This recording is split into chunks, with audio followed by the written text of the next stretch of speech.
টকৰা দিয়া আদৰ্শ পুথিভঁৰাল আৰু যুৱ সংঘৰ সোণালী জয়ন্তী বৰ্ষ আছিলে। আমি যোৱা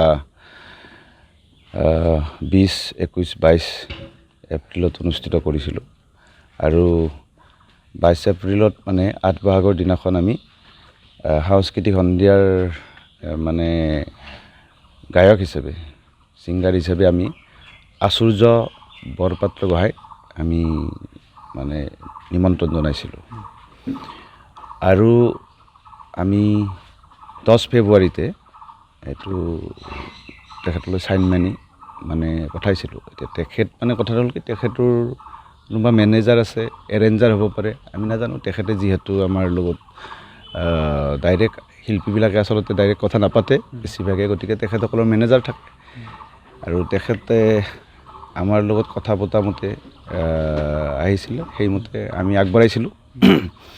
আৰু তাৰপিছত আমি 10 ফেব্ৰুৱাৰীৰ পিছতে আমি যেতিয়া তেওঁৰ আমি 1,95,000 টকা টোটেল দিছিলোঁ, তেতিয়া তেওঁ এটা বাইট দিছিলে আমালৈ যে টকৰা দিয়া আদৰ্শ পুথিভঁৰাল আৰু যুৱ সংঘৰ সোণালী জয়ন্তী বৰ্ষত তেওঁ অনুষ্ঠান পৰিৱেশন কৰিব। তেতিয়ালৈকে চব ঠিকে আছে আৰু সেই মুহূৰ্তলৈকে চবখিনি ঠিকে আছে, তেওঁ আহিব আমি ভাবিছোঁ। কিন্তু লাহে লাহে গম পালোঁ, নিশালৈ অপেক্ষা কৰিলোঁ, তেখেতে কি কাৰণত কিয় আহি আমাৰ মাজত উপস্থিত নহ'ল আমি শুনিব পাইছোঁ। এইটো মুখেহে, তেওঁলোকৰ ভিতৰুৱা কথা। তেওঁলোকৰ কোনোবা মেনেজাৰ আছে, কোনোবা মেনেজাৰ ৰাখিছে, আমি নাজানো। তেওঁ কোন মেনেজাৰ হয় নহয় তেওঁলোকে জানিব। আৰু যিহেতু তেওঁ বাইট দিছে তেওঁ আহিম বুলি, আমি আশ্বস্ত হৈ আছিলোঁ তেওঁ আহিব। গতিকে তেওঁ শেষত গৈ তেওঁৰ অনুষ্ঠান পৰিৱেশন নকৰিলে বা নাহিলে আমি গম পালোঁ। তেখেতৰ এজন বেলেগ মেনেজাৰে ফোন কৰিছে যে আমি বাকীখিনি পইচা ক'ত পাম। আমি কৈছিলোঁ বাকীখিনি পইচাটো আহিলে পৰিৱেশন কৰাৰ টাইমতে যেতিয়া সংগীত পৰিৱেশন কৰে তাৰে আগে আগেহে দিব যিহেতু। আৰু আটাইতকৈ কথাটো হৈছে কি, আমি তেওঁৰ লগত এটা এগ্ৰিমেণ্ট আছিলে। এগ্ৰিমেণ্টটো কেনেকুৱা ধৰণৰ, 5,45,000 টকাৰ, কিন্তু আমাৰ মৌখিকভাৱে আৰু লগতে আছিলে আমাৰ সেইটো আমাৰ হেৰিটো আছে তো, যি আমি পে'মেণ্টবিলাক বেছিভাগে পে'মেণ্টবিলাক আমি কৰিছোঁ অনলাইন যোগে, জিপে যোগে। গতিকে তাতে বাকী অনলাইন মানে আপোনাৰ হোৱাটছএপত বাকীখিনি কথা গোটেইখিনি লিখা আছে। হোৱাটছএপত এগ্ৰিমেণ্টটো তেওঁ পঠাইছে প্ৰথমতে ফাৰ্ষ্ট, আৰু লগতে হোৱাটছএপত আমিও পঠাইছোঁ চাইন কৰি মানে। আৰু লগতে কথা হ'ল কি, তাত আছিলে কি এই এগ্ৰিমেণ্ট মতে 1 লাখ টকা আৰু কমাই ল'ব, মানে আমি ৰাইজে চব ৰাইজে জানো 4,45,000 টকা। সেইটোও বেলেগ কথা, সেইটোক লৈ কোনো কুৱেশ্যন প্ৰশ্ন অহা নাছিলে। তেওঁ আহিলে হ'ব, তেওঁ আহিলে 2 লাখটোৰ কথাটো ইয়াতে হ'ব বাৰু, বুজাবুজি হ'ব। কিন্তু সেই কথাটো তেওঁ কোৱা নাই, মানে আমাক জনোৱা নাই। গতিকে আমি তেওঁলোকে কিয় নাহিল বা কিয় আহি নাপালে সেইটো কথাক লৈ আমিও এতিয়া আমাৰ মুখত এটা প্ৰশ্নবোধক চিন হৈ আছে।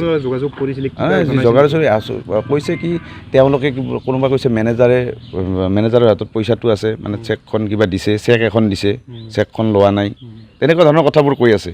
এতিয়া কোনোবা চেক দিয়ে চেক নিদিয়ে আমাৰ এইটো কথা নহয়, আমাৰ লুকআউট নহয় কোনে পইচা। আমি দিছোঁ কেছ পইচা, কেছ মানে ডিজিটেল চল।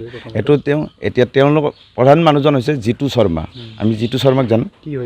জিতু শৰ্মা তেওঁৰ এৰেঞ্জাৰ হয়, মানে মেনেজাৰ হয় বুলি আমাক পৰিচয় দিছে, আমি সেই পৰিচয় দি আগবাঢ়িছোঁ। এতিয়া জিতু শৰ্মা অসমত আমি শুনো, এতিয়া জিতু শৰ্মাই চব জেগাতে দিয়ে। আৰু জিতু শৰ্মা যে হয়, জিতু শৰ্মাৰ কথা জানে, তেতিয়ালৈকে তেওঁলোকৰ মেনেজাৰ অনৰ্ব বুলি তেওঁ পিছত মানিছিলে কথাটো এটা সময়ত মাজতে।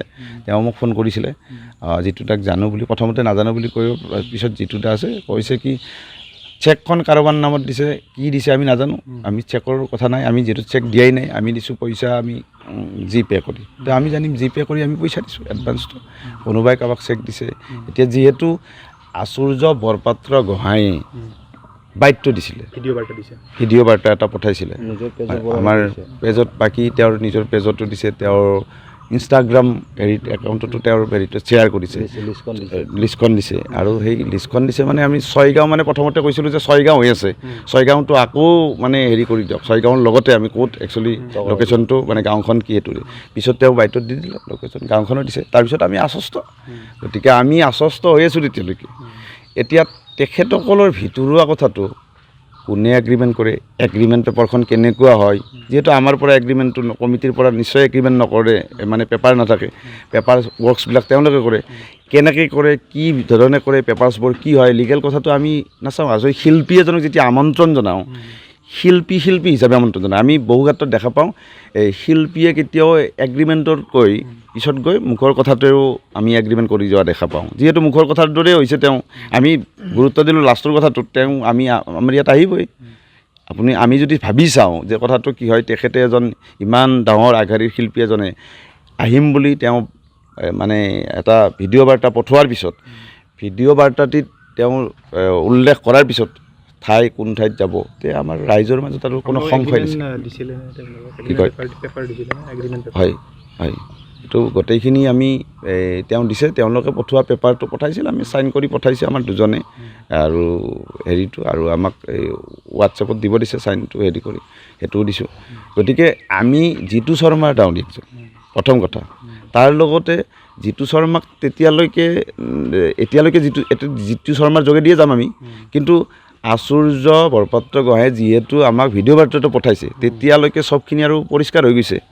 আমাৰ মাজত আৰু তাত কোনো বাকী নাই বুজিবলৈ যে তেওঁ আহিব তেতিয়ালৈকে।